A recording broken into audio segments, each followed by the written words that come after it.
भीमाशंकर सहकारी साखर कारखाना आंबेगाव येथील वार्षिक साधारण सभेत गदारोळ पाहायला मिळाला। सहकार मंत्री दिलीप वळसे पाटील आणि राष्ट्रवादी काँग्रेस शरदचंद्र पवार पक्षाचे पुणे जिल्हा कार्याध्यक्ष देवदत्त निकम यांच्या कार्यकर्त्यांमध्ये वाद झाले। सभासद नसताना आणि कारखान्याला ऊस घातला नसताना काही लोक सत्ताधारी गटाकडून जाणून बुजून सभेत घुसवले होते। त्यांनी सभासदांना मारहाण केली, धमक्या दिल्या असा आरोप उपस्थित शेतकऱ्यांनी केला। तसेच देवदत्त निकम यांना स्टेजवर येताना अडवण्यात आले आणि धक्काबुक्की करण्यात आली। त्यामुळे सभेत गोंधळ झाला। तसेच एकाही सभासदाला बोलण्याची संधी मिळाली नाही। त्यामुळे सभा एकतर्फी झाल्याचा आरोप महिला सभासदांनी केलाय व या गोष्टीचा निषेध केलाय। राष्ट्र सह्याद्री न्यूज साठी प्रतिनिधी विलास भोर, आंबेगाव। संसदेमध्ये दुधाचा प्रश्न असेल, ऊसाचा प्रश्न असेल, बिबट्याचा प्रश्न असेल, सगळ्या प्रश्नांवरती पवार साहेब खासदार साहेबांनी आवाज उठवलाय। त्या खासदारांचा याच्यामध्ये का फोटो नसावा, का फोटो नाही टाकला त्यांनी, याचं सहकार मंत्र्यांनी उत्तर द्यावं। आणि सहकार मंत्र्यांच्या डोळ्यासमोर त्यांचे ठेकेदार असतील, कार्यकर्ते असतील, लाभार्थी असतील, यांनी जो गोंधळ केला, सभासदांना मारहाण केली, याचं उत्तर त्यांनी द्यावं। याच्या चौकशी झालीच पाहिजे। नमस्कार। काल जो प्रकार झाला भीमाशंकर सहकारी साखर कारखान्यामध्ये, त्याचा मी प्रथमतः जाहीर निषेध करते। आणि हा असला प्रकार प्रथमच ह्या कारखान्यामध्ये घडलेला आहे। तर ही हुकुमशाही आहे की लोकशाही आहे, हे मुळात हा प्रश्न आहे। जर लोकशाही असेल तर सभासदांना बोलू का दिलं जात नाही, आणि जर हुकुमशाही असेल तर मग हा वार्षिक सर्वसाधारण सभा करण्याचा घाट कशाला घातलाय? जर तुम्हाला बोलूच द्यायचं नाहीये एखाद्याला पूर्ण, आणि सभासद आपले संचालक का निवडतात की विश्वासू एखादी व्यक्ती आपले प्रश्न तिथे मांडू शकते, आणि जर त्यांना तुम्ही तिथे समोर बोलू देत नसेल, प्रत्येक सभासद तर बोलू शकत नाही, पण त्यांच्या वतीने संचालक तर बोलू शकतात ना। मग त्यामुळे मला असं वाटतं की हे एकदम चुकीचं आहे।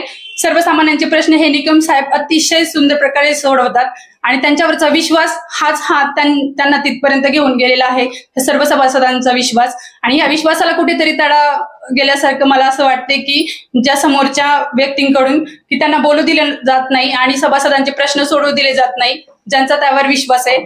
आणि हे चालणार नाही, कारण की जर प्रश्नच सुटले नाही तर या संस्थेवरचा विश्वास सुद्धा उडू शकतो।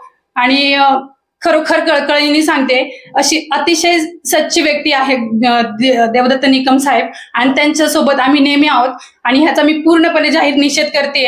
अतिशय वाईट अशी घटना घडलेली आहे आमच्या गावात कारखान्यामध्ये। नमस्कार।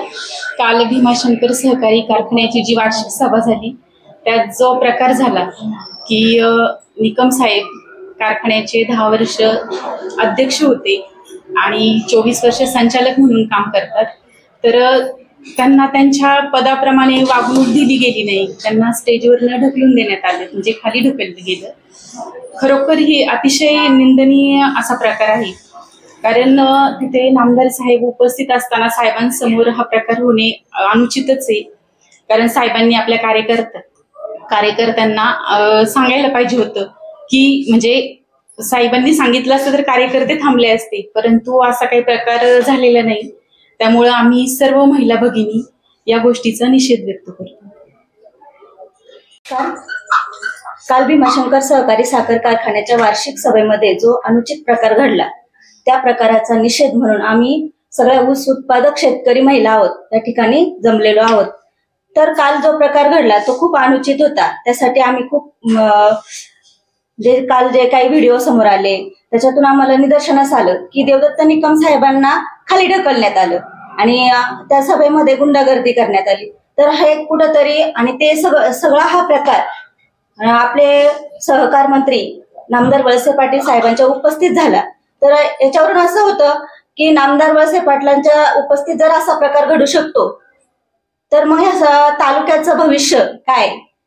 आणि निकम साहेब हे सर्वसामान्य जनतेचे प्रश्न घेऊन बोलण्याचा प्रयत्न करत होते, तर त्यांचा आवाज दाबला। आता मला सांगा, सभासद शेतकरी आहेत, जे संचालक आहेत, ते वार्षिक सभेमध्ये त्यांना बोलण्याची 1 वर्षातून एकदा संधी असते, तर त्यांना आपले प्रश्न मांडण्यासाठी, त्यांचे जे ऊसाविषयी जे प्रश्न आहेत ते मांडण्यासाठी त्यांना बोलण्याची संधी दिली पाहिजे वार्षिक सभेमध्ये। तर असं कोणत्याही सभासदाला किंवा संचालकाला बोलण्याची संधी न देता ह्या लोकांनी सभा गुंडाळली। तर म्हणजे ही हुकुमशाही आहे की लोकशाही आहे? जर म्हणजे ही संस्था नेमकी तुमची स्वतःची आहे का? ही सहकारी संस्था आहे, इथे सगळ्यांना बोलण्याचा अधिकार आहे. मग तुम्ही असं लोकांना ऊस उत्पादक शेतकऱ्यांच्या जीवावर ही संस्था उभी आहे आणि त्या शेतकऱ्यांना जर तुम्ही दाबण्याचा प्रयत्न करत असाल, त्यांना जर बोलू देत नसाल, तर हे कुठेतरी गैर आहे. आणि हा प्रकार नामदार दिलीपराव वळसे पाटील साहेबांना समोर घडतोय, हे एक मला खंत वाटते की साहेबांसमोर ह्या प्रकार घडू नये असं मला वाटत होतं. म्हणून मी या सगळ्या प्रकाराचा निषेध करते आणि येणाऱ्या काळामध्ये ही जनता आणि विशेष म्हणजे ज्या महिला ऊस उत्पादक शेतकरी आहेत हे सगळेजण दाखवून देतील की निकम साहेब काय आहेत आणि आमचं जनमत काय आहे. काल भीमाशंकर सहकारी कारखाना या ठिकाणी जो अनुसूचित प्रकार घडला वार्षिक सभेमध्ये हा फार निंदनीय आहे. आणि त्याचप्रमाणे चेअरमन देवदत्त निकम यांना जी काही वागणूक दिली गेली ही खरंच कुठल्याही एक सामाजिक म्हणजे शेतकऱ्याला म्हणा किंवा शेतकऱ्यांचे प्रश्न घेऊन जो मांडणारा व्यक्ती आहे त्याला कधीच हे मान्य होणार नाही. आदरणीय शरदचंद्रजी पवार यांनी स्वतः त्यांच्या तोंडून सांगितलेलं होतं की कर्तृत्ववान व्यक्तीचं कर्तृत्व हे वाया जाणार नाही, ह्याची जबाबदारी नेतृत्वाने घ्यायची असते. आणि त्या ठिकाणी मला असं वाटतं की दिलीप वळसे पाटील साहेब जर का इथं उपस्थित होतं तर त्यांनी ती काळजी घ्यायला पाहिजे होती की खरंच मतभेद वैचारिक मतभेद हा भाग वेगळा, पण कमीत कमी त्या ठिकाणी जी वागणूक द्यायला पाहिजे होती आदरणीय देवदत्त निकम साहेबांना, कारण त्यांचं कर्तृत्व आहे ते मान्य करावं लागेल. 10 वर्ष ते चेअरमन म्हणून गेलेले आहेत आणि उत्कृष्ट साखर कारखाना म्हणून त्यांनी एका पातळीवरती नेण्याचा प्रयत्न केला आणि हे स्वतः वळसे पाटील साहेबांनी हे नमूद केलेलं आहे. त्याचप्रमाणे जर का संचालक व्यक्ती जर का त्या ठिकाणी स्टेजवर येण्यासाठी त्याला त्रास सहन करावा लागतो किंवा त्याला विरोध केला जातो आणि अशी लोक करतात की जी स्वतः संचालक नाहीये किंवा त्यांचं योगदान किती माहित नाही, पण नक्कीच ते देवदत्त निकम साहेब चेअरमन साहेबांपेक्षा नक्कीच ते कमी असणार आहे असावं असं मी समजतो. पण हे जे काही जो अनुसूचित प्रकार घडला गेल्या आंबेगाव तालुक्यामध्ये सगळ्या वार्षिक सभा खूप चांगल्या पद्धतीत गेल्या, पण पहिल्यांदाच हे काल जी घटना घडली त्याला गालबोट लागलेला आहे. आणि हे गालबोट लागलेलं हे कधीच कोणताही शेतकरी म्हणा किंवा सामाजिक व्यक्ती म्हणा ग्रामस्थ म्हणा हे कधीच मान्य करणार नाही. त्यामुळे आम्ही सर्वच आता या ठिकाणी जे उपस्थित आहेत पुणे जिल्हा उपाध्यक्ष युवक म्हणून मी आता याचा निषेध करतो आणि अशी गोष्ट परत ह्यापुढे होणार नाही किंवा कमीत कमी सामाजिक कोणत्याही व्यक्तीला देवदत्त निकम साहेब यांनाच नाही तर कुठल्याही व्यक्तीला त्याचे विचार मांडण्यासाठी त्याचे प्रश्न मांडण्यासाठी एवढ्या मोठ्या प्रमाणात विरोध होणार नाही, बाहेरची लोक आणली जाणार नाही याची आम्ही अपेक्षा करतो. एवढंच सांगतो. धन्यवाद.